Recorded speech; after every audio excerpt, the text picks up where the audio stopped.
ಚುನಾವಣಾ ಪೂರ್ವದಲ್ಲಿ ಕೊಟ್ಟ ಮಾತಿನಂತೆ 1.5 ಕೋಟಿ ರೂಪಾಯಿ ಅನುದಾನದಲ್ಲಿ ತಾಲೂಕಿನ ಕೆಸಗೋಡು ಗ್ರಾಮದ ರಸ್ತೆ ಅಭಿವೃದ್ಧಿಗೆ ಇಂದು ಬೇಲೂರು ಶಾಸಕ ಎಚ್.ಕೆ. ಸುರೇಶ್ ಅವರು ಚಾಲನೆ ನೀಡಿದರು. ಇದೇ ಸಂದರ್ಭದಲ್ಲಿ ಮಾತನಾಡಿದ ಅವರು, ಮಲೆನಾಡು ಭಾಗದಲ್ಲಿ ರಸ್ತೆಗಳು ಸಂಪೂರ್ಣವಾಗಿ ಹಾಳಾಗಿದ್ದು, ಬೇಲೂರು, ಬೆಕ್ಕೋಡು, ಆಲೂರು, ಹಾಸನ ಮುಖ್ಯ ರಸ್ತೆಗೆ ಸಂಪರ್ಕ ಕಲ್ಪಿಸುವ ರಸ್ತೆ ಇದಾಗಿದ್ದು, ಸಾಕಷ್ಟು ವರ್ಷಗಳಿಂದ ಗುಂಡಿ ಬಿದ್ದು ವಾಹನಗಳು ಮತ್ತು ಸಾರ್ವಜನಿಕರು ಓಡಾಡಲು ಅನಾನುಕೂಲವಾಗಿತ್ತು.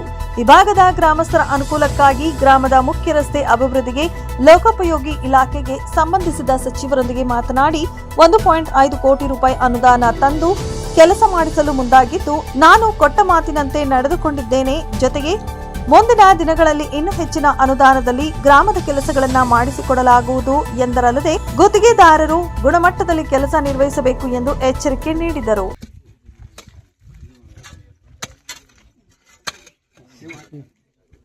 ಅಧಿಕಾರಿಗಳ ನೇತೃತ್ವದಲ್ಲಿ, ಪತ್ರಿಕಾ ಮಿತ್ರರ ನೇತೃತ್ವದಲ್ಲಿ ಈ ಒಂದು ಗುದ್ಲಿ ಪೂಜೆಯನ್ನು ನೆರವೇರಿಸ್ತೇವೆ. ಇದು ಸದುಪಯೋಗ ಸಾರ್ವಜನಿಕರು ಇಟ್ಕೊಳ್ಳಿ ಅಂತಕ್ಕಂಥದ್ದು ವಿಶೇಷ ಅನುದಾನದ ಅಡಿ 2,75,00,000 ರೂಪಾಯಿ ಅಂದಾಜು ವೆಚ್ಚದಲ್ಲಿ ಸಿದ್ರಹಳ್ಳಿನಲ್ಲಿ 1,50,00,000 ರೂಪಾಯಿದನ್ನು ಈಗಾಗಲೇ ಗುದ್ಲಿ ಪೂಜೆಯನ್ನು ಕಳೆದ ಸೋಮವಾರ ಮಾಡಿದ್ದೀವಿ. ಇವತ್ತು 1,25,00,000 ಕೆಸಗೋಡು ಗ್ರಾಮದಲ್ಲಿ ಇವತ್ತು ಗುದ್ಲಿ ಪೂಜೆಯನ್ನು ಮಾಡ್ತಾ ಇದ್ದೀವಿ. ಈ ಗ್ರಾಮ ಹಾಸನಕ್ಕೆ ಮತ್ತು ಆಲೂರಿಗೆ ತುಂಬ ಸಮೀಪದಲ್ಲಿರ್ತಕ್ಕಂಥದ್ದು. ಪ್ರವಾಸಿಗರ ಒಂದು ತಾಣನೇ ಈ ಕಡೆಯಿಂದ ಓಡಾಡ್ತಕ್ಕಂಥದ್ದು. ಹಾಗಾಗಿ ಇಲ್ಲಿ ಅವಶ್ಯಕತೆ ಇರತಕ್ಕಂಥ ರಸ್ತೆ, ಬಹುಶಃ ಇಲ್ಲಿರ್ತಕ್ಕಂಥ ಮುಖಂಡರುಗಳು ನಮ್ಮ ರೇಣುಕಣ್ಣ ಎಲ್ಲರೂ ಸೇರಿ ತುಂಬ ಒತ್ತಡ ಇತ್ತು.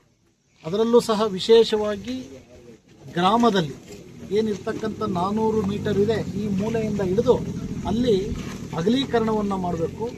ಡಾಂಬರ್ ಆದರೆ ಮಲೆನಾಡು ಭಾಗ 5 ವರ್ಷ ಬರ್ಬೋದು, 10 ವರ್ಷ ಬರ್ಬೋದು, ಆದರೆ ಕಾಂಕ್ರೀಟ್ ರಸ್ತೆಯನ್ನು ಮಾಡಬೇಕು ಅಂತಕ್ಕಂಥದ್ದು ಎಲ್ಲ ಬಹುದಿನದ ಬೇಡಿಕೆ ನಮ್ಮೆಲ್ಲ ಮುಖಂಡರುಗಳಲ್ಲಿತ್ತು. ಅದರಲ್ಲೂ ವಿಶೇಷವಾಗಿ ಈ ಭಾಗದಲ್ಲಿ ಕೆಸಗೋಡು ಗ್ರಾಮ ಪಂಚಾಯಿತಿ ಇದೆಲ್ಲ ನಮಗೆ ಭದ್ರಕೋಟೆ ಇದ್ದಂಗೆ, ತಾಲೂಕಿನ ಗಡಿ. ಇಲ್ಲಿಗೆ ಇವತ್ತು 1,25,00,000 ರೂಪಾಯಿನಲ್ಲಿ ಲೋಕೋಪಯೋಗಿ ಇಲಾಖೆಯಿಂದ 400 ಮೀಟ್ರು ಕಾಂಕ್ರೀಟ್ ರಸ್ತೆ, ಇನ್ನು 850 ಮೀಟ್ರು ಡಾಂಬರ್ ರಸ್ತೆಯನ್ನು ಈ ಗ್ರಾಮ ವ್ಯಾಪ್ತಿನಲ್ಲಿ ಇನ್ನು ಶಾಶ್ವತವಾಗಿ 2-3 ವೆಹಿಕಲ್ಗಳು ಓಡಾಡೋ ರೀತಿಯಲ್ಲಿ 5.5 ಅಂದರೆ ಈ ರಸ್ತೆಯನ್ನು ಇದು ನಮಗೆ ಸ್ಟ್ಯಾಂಡರ್ಡ್ ಇರ್ತಕ್ಕಂಥ 3.75. ಆದರೆ ಇಲ್ಲಿ ವಿಶೇಷವಾಗಿ ನಾವು ತಾಂಡಿದ್ದೀವಿ. ಸಿದ್ರಳ್ಳಿನೂ ಅದೇ ಥರ ತಾಂಡಿದ್ದೀವಿ. 5 ಮೀಟ್ರ್ ಏನಕ್ಕೆ ತಾಂಡಿದ್ದೀವಿ ಅಂತಂದರೆ ಅದು ಇನ್ನೂ 100 ವರ್ಷ ಆದರೂ ಸಹ ಹಾಳಾಗಬಾರ್ದು. ಗ್ರಾಮದೊಳಗಡೆ ಎಲ್ಲ ರೀತಿಯ ಚಟುವಟಿಕೆಗಳಿಗೆ, ದೇವರ ಮೆರವಣಿಗೆ ಇರ್ಬೋದು, ಆಂಜನೇಯ ಸ್ವಾಮಿ ಇದೆ, ಇಲ್ಲಿ ಇರ್ತಕ್ಕಂಥ ಎಲ್ಲದಕ್ಕೂ ಸಹ ಅನುಕೂಲ ಆಗಲಿ ಅಂತಕ್ಕಂಥದ್ದಕ್ಕೋಸ್ಕರ ಎಲ್ಲ ವಿವಿಧ ಸಂಘಟನೆಗಳ ಮೆರವಣಿಗೆ ಇನ್ನೊಂದು ಮತ್ತೊಂದಕ್ಕೆ ಅನುಕೂಲ ಆಗಲಿ ಅಂತಕ್ಕಂಥ ಉದ್ದೇಶದಿಂದ ಈ ಕಾಮಗಾರಿಯನ್ನು ಅತಿ ಹೆಚ್ಚು, ಯಾಕೆಂದರೆ ಜನಸಂದಣಿ ಇರ್ತಕ್ಕಂಥದ್ರಲ್ಲಿ ನಮ್ಮ ಬರ್ತಕ್ಕಂಥ ಅನುದಾನನ ಎಲ್ಲಿ ಉಪಯೋಗಿಸ್ಕೋಬೇಕು ಅಂದರೆ ಜನಸಂದಣಿ ಇರ್ತಕ್ಕಂಥದ್ದು, ಸಾರ್ವಜನಿಕ ಅನುಕೂಲ ಆಗ್ತಕ್ಕಂಥದ್ದು, ಅಲ್ಲಿಗೆ ಮೊದಲನೇ ಆದ್ಯತೆಯನ್ನು ಕೊಟ್ಟು ಈ ಗ್ರಾಮ